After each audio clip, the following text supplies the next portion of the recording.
Gypsy Rose has sunk to an all-time new low. Apparently, Ryan had shown some text messages that Gypsy had sent him, and they were nothing. She asks him, "Is he with Amber J?" And the next morning she texts back something, I don't even know. Somehow she feels lost, some nonsense. And he texts back, "Say what?" That's the extent of the text messages. That's all that's shown. No big deal. Why he really even showed him, I don't know, because it wasn't nothing. But, anyways, so this makes her extremely mad, and she decides she wants to try to get back at him. So she decides, let's talk about the sweat rag.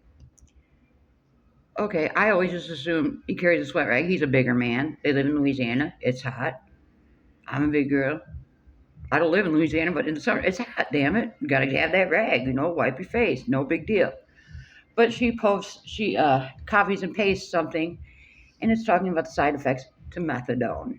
And she highlights excessive sweating. So she's basically inferring that Ryan is on methadone.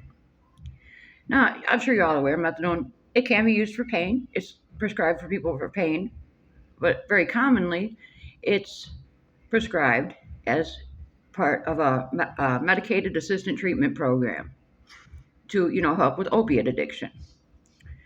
Now, whether he's taken it or not, I don't care. If he is, bravo, I applaud him. Myself, I take methadone to that is what's keeping me clean and sober, okay?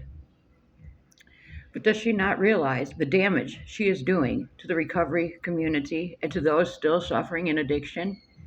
When you try to shame someone for doing something so that takes so much strength as getting clean, and so it sees people, especially someone supposed to be in the public eye, shaming someone for taking this medication, that can prevent a lot of people from getting the help that they need, that can potentially save their lives. Because, as an addict, you're always afraid of the embarrassment, the shame attached to it.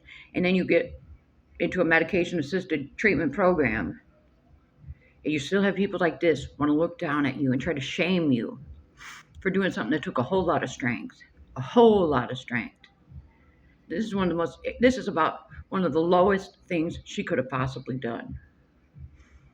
How could she not realize the damage she just did with this? This is sick. Like I said, I could care less whether he's taking it or not.